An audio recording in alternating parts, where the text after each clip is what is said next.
them. Now, Craig and Paul, you guys watched the spring game. I did too. Dave Aranda, after the game, made the comment that we're not going to run that yet, Garrett, but made the comment that he's probably going to come out with an announcement of who is their quarterback as far as post-spring.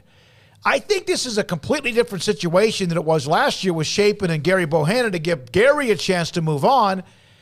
I don't know. I guess Shapen being the returning guy and not being able to be at practice, but is it going to be Blake Shapen if you're going to make a decision now? Or if you make the decision and it happens to be Sawyer Robertson, who had some good moments too, do you then lose Blake Shapen to the portal? Yeah, I think that, everything's now a very layered decision that you have to make. And we all know, I saw one practice, that one. I saw spring.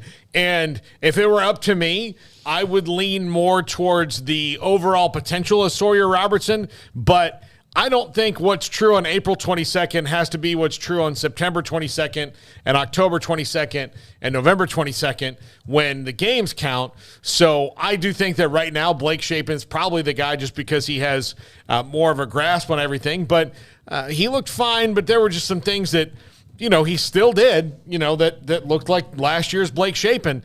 Sawyer Robertson seems to have a lot of poise, although I don't think that anything that he did would have me knocking down the door if Blake Shapen was named the starter and saying, what are you guys doing? You're nuts. Craig?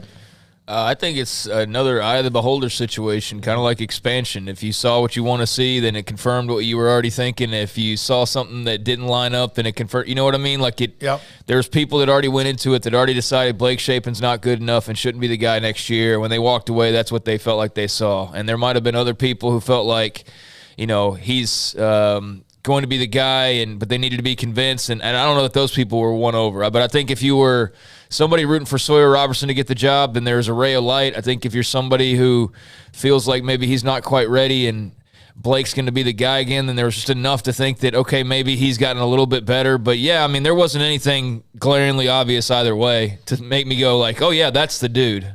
That's the guy that's going to lead them forward. And I think that's the scary part is Sawyer Robertson's clearly got something about him. They've mentioned it all spring long. You see some of the talent as well on Saturday. But is he ready yet? Is he ready to be fully thrown into the fire?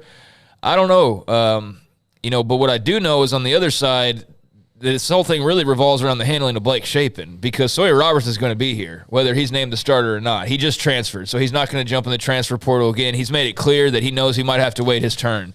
Blake Shapen's just been fighting for the job since winning the job. And really the whole time he's been at Baylor, he's been fighting for the job and winning the job, then getting hurt and dealing with that. And what we saw on Saturday, may have lined up with the leadership skills that he's shown and grown off the field and things like that. But, yeah, he looked like largely the same player that we've already seen. So I think for those folks who are already kind of sour on him, the bad part about this all it doesn't create a lot of excitement heading into next year.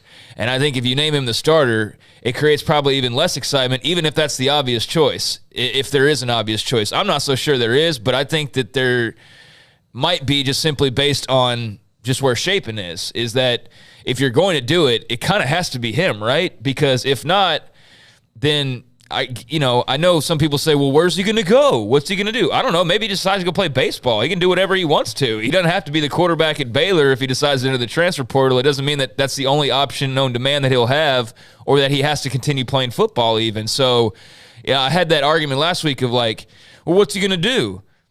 Like I just said, go play baseball, hang up the cleats. He could do a number of things. Or he's already had people who have contacted him knowing the decision could go the wrong way for him. He could go to Sam Houston State. I don't know. He could do a number of things. So that's the part that's a little bit concerning to me is it's a spring game. So, again, eye of the beholder, and there's going to be overreaction, and there's probably underreaction.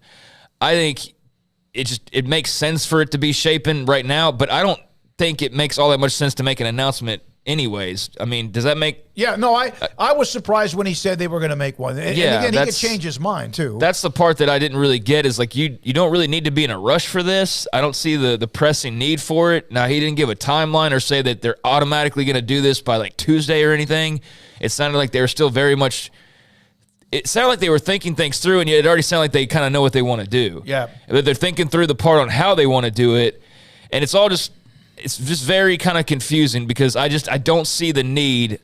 And if it's Sawyer Robertson, then that would be quite the announcement. Now, that would shake the trees a little bit, and then we'd have to kind of collect ourselves and respond in kind if that were to be the case, but it remains to be seen. I had one more question I wanted to ask Dave Aranda, but the questions, all of them that had been asked, and I didn't get a chance to do it. It was time for Dave Aranda to move on. From Jeff Ward on the chat room, I think they need to keep Shapen on a short leash. If he hasn't really shown any separation at this point, then it doesn't seem like much is changing.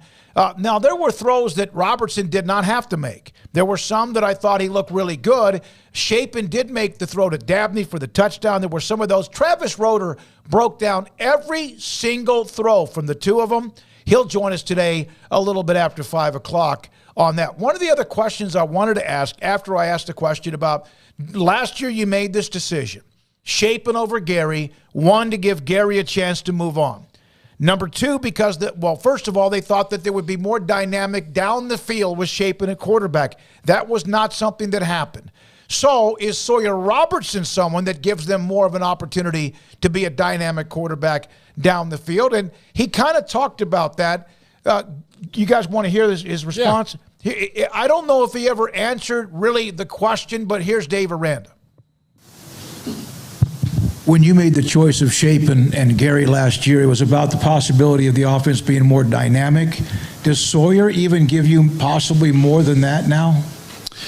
No, I appreciate that. Yeah, I think the choice last year was to try to throw the ball down the field more and just be more explosive in the pass game. I think anytime that there's tight ends and running game and, like what we're trying to do on defense is get tight, get close, get everybody, get edges, they've got 7, we want 8 in the box and all of that. And so it opens up potential big plays. And so that was the thought last year. And I think, I look at Sawyer, I look at his ability to run, I look at, he's got a moxie and kind of a spirit that's contagious. And I think that's, his growth and his learning is really just going to continue to take off just because of his want to with everything. But then, I look at Blake and I look at, the season that was last year and how disappointing it was. And, to walk around and carry that can be heavy. And to put in work and then to put in work and to make changes and to really kind of confront the things that were holding you back, and to do it in a way to not bring attention to yourself, but really just to focus on the specifics of the thing is a way cool thing to see. You just see a dude just kind of grow up, really mature. And so that's happening right now with Blake, and way excited for him. I thought, you could see just the coolness and just the whole thing today, and I think that's tied into that. And so I think we're blessed with the two we got. Like I say, RJ's is got some spunk in him too, man. That dude's got some playmaking ability in there. So we're blessed. RJ has a little bit of that it factor, some of that in his neck. And I had somebody about 2 weeks ago ask about, he had heard that he was kind of producing. He wasn't taking any snaps really with ones and twos, but he does seem to have that ability to kind of make throws from different angles. I saw one where he kind of underhanded it.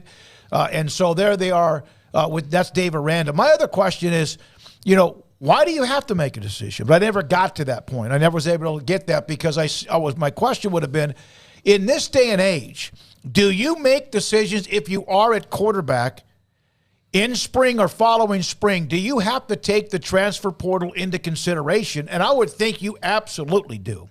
Whether it's the right decision for someone who might enter the portal or not, do you have to take that into consideration? Yeah, and I think one of the differences with Bohannon and Shapen is Gary, he got another year because of the red shirt and the COVID.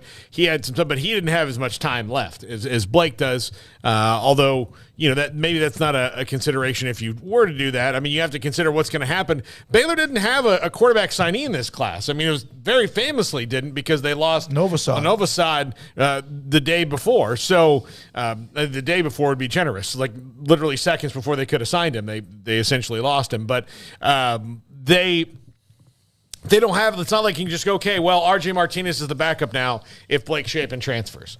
So, I think you have to be a little bit more judicious with this decision. And I don't think you really have to make a decision right now because, look, and look, completely impartial in all this, watching, all I saw were two guys that, in Shapen and Robertson that played okay, but there was nothing like I wasn't going to run out to the hilltops and be like, listen, they've got the next Peyton Manning on the roster and they need to play him today. Like that, none of that happened. I saw two guys do okay, and I think that that's fine. Although, like Craig said, maybe not thrilling and exciting and anticipation building. No, man. I mean, Sawyer Robertson would be the guy to get the fans excited, but I don't know if that's the right move. All I know is that I was talking to the Austin radio today, and I didn't get into the depths of comparing it, but if you look at Texas right now, they know Quinn Ewers is the guy. They're excited about Quinn Ewers, but they're equally as excited about Arch Manning.